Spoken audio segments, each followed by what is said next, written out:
Hey everybody, hope you're having a great day. Just got a quick video for you on Funkos.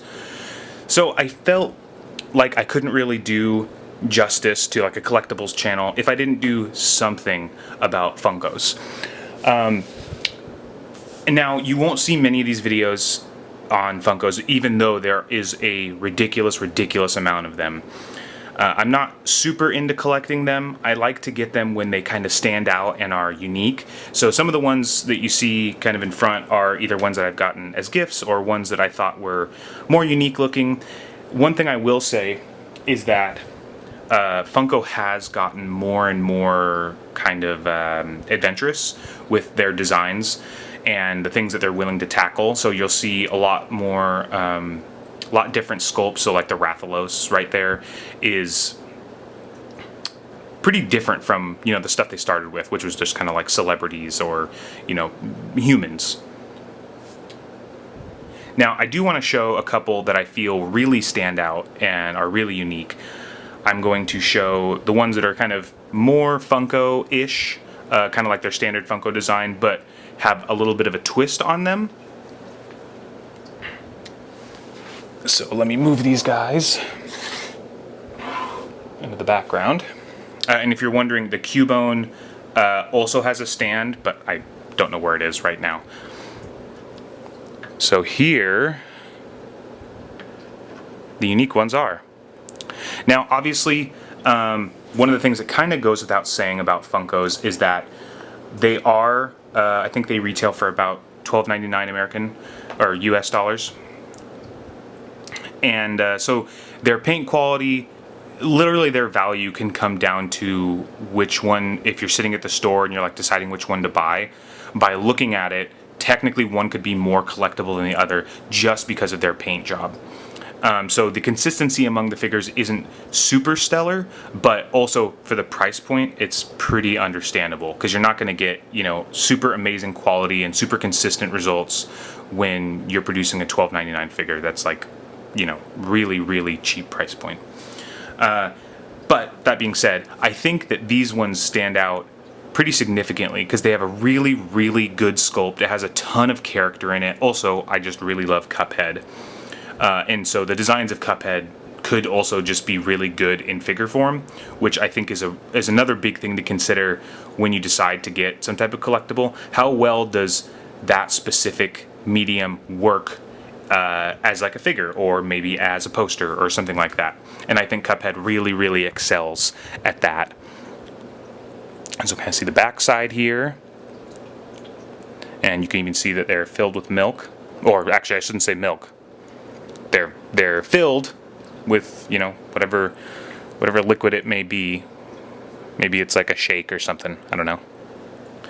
And then there's one other part to, I'll use Captain Phasma here.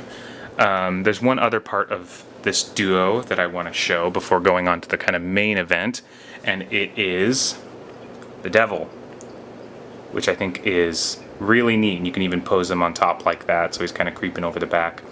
I don't like him as much as the as Cuphead and Mugman, mainly because I think he's got a lot going on in terms of his sculpt. You know, his body is like all hairy, and he's got two giant arms, his tail and his ears and the fire, and I think all that combined, his paint, or at least the one that I got, his paint kind of ends up being weird in places, and I think you can, let me see if I can zoom in here.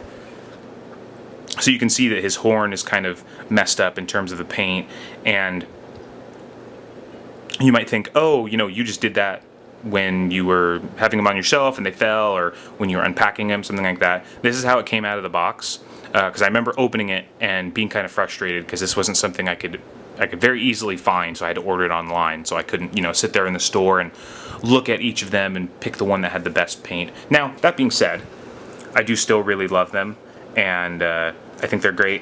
Honestly, I would buy another one if I saw it in the store, just to get one with a little bit better paint job. Alright, now moving on to the main event. Get these out of the way. I'll kind of leave some of them in the background though, just so we have some backdrop there. And it is the Overwatch May and the Eevee and Friends. Now, both of these come in a really large series. So, or I shouldn't say really large. They come in a series, so there's a lot more to them. If you wanted to collect all of them, honestly, I think even amongst the series, the quality of each individual sculpt and how well those characters actually come out in figure form is pretty variable. So Mei not only is like my all-time favorite character from Overwatch, but I also think she comes off super well in this kind of art style and this particular sculpt, because there's some other characters that I think would work really well in this art style, but I don't think the sculpt is super super fantastic. So like the Tracer, I'm not super keen on that one. So let me just get that out of the box. I also really appreciate the box too. It does make me wonder though sometimes, like how would a figure do better if maybe it was sold only online? Like how much would this box cost? Because it's a fairly complicated box. It's not like this. I mean, even this with the big window in like around the corner. If it was just a standard box and she was just kind of thrown in there with the same plastic, like how much could they cut off of the production and then maybe put that money towards the sculpt or maybe the paint job or something like that. Of course, that's all marketing. But the thing is that comes into play when you're talking about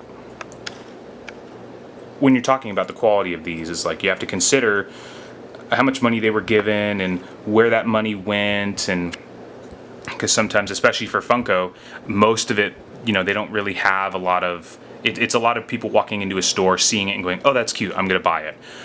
There are people who are really hardcore into Funko and like check every new release, but I think the vast majority of their sales are people who walk into a store, see it, like it, buy it. So you have to almost invest in these kind of more complicated boxes in order to really display them and show them off. So the next is Umbreon. I'm going to get Umbreon out of this box, and I'll show... yes, good. So on the side of the box, it shows the other figures in the series as well. Ooh, okay, so yeah, this is my first time looking at the Umbreon out of the box. It was fairly inexpensive. I believe it was more expensive than the average Funko. It was about, I want to say, $16 to $18. Unfortunately, you cannot find this on the Pokemon website. They do offer them at times, but many things on the Pokemon website right now, it is constantly sold out. So I was able to actually purchase this directly from a local store that I'm close to. Let's get these on the same. Yeah, there we go. So I really like Mei because it kind of, since she has her kind of own prop, it makes her look like she belongs in the place that you put her. So yeah, just everything about this figure I really like. I think the sculpt is really good. I think that the paint job for the price point is amazing, actually. One of the things that I think is always really sneaky is sometimes you can get away with not as good paint if you can be clever. So, like, for example, I don't think they painted this base that she's sitting on. I'm pretty sure that's just it was just set in a clear blue plastic, or a slightly opaque light blue plastic, which I think is super smart because it looks great and it lowers the kind of production cost. Or who knows, maybe the plastic is expensive. But anyway, on to Umbreon. So I really like Umbreon. Oh yeah, I totally forgot. I wanted to show off the others in this line. So you can see it's got all the other evolutions. Unfortunately, these were released at different times. So, sometimes people were lucky to pick up some and not others. And honestly, the sculpt of some of these versus the sculpt of other ones is pretty drastically different. Like, I really actually don't like the Jolteon. Jolteon's my favorite evolution. But when I was sitting in the store looking at both of them, the sculpt for Jolteon is really not good. Which is funny because usually the sculpt for these type of figures is good, and then the paint is the thing that kind of suffers. Which, a perfect example is this Umbreon here. Not sure how well you can see it on the camera, but oh yeah, you can. So There's a little splotch right there on top of its head of yellow, and then there's a splotch of red on the ring right here. But the setting of it, this big rock looks great, and honestly the rest of Umbreon looks pretty good too. Now, like I said, the price point for this is forgivable for those type of weird little imperfections in the paint. And honestly, when you're sitting in the store too, depending on how many they had, I'm pretty sure this was the last Umbreon, and all the Jolteons were not good. So if you're sitting in the store and you can look through them, I think that's the best time to buy a Funko. I honestly would buy a Funko online as a last resort, just because you don't know what it's going to look like. You have no idea if it could be like my the devil from Cuphead, and the paint could be totally weird in one location. That's all I got for you guys today. I hope you enjoyed the video. If you like this video and you want to see more of my collection and more videos like this, please like and subscribe. It really encourages me to keep filming these videos and keep putting them up. And I hope you guys have a great rest of the day. I'll talk to you later. Bye-bye.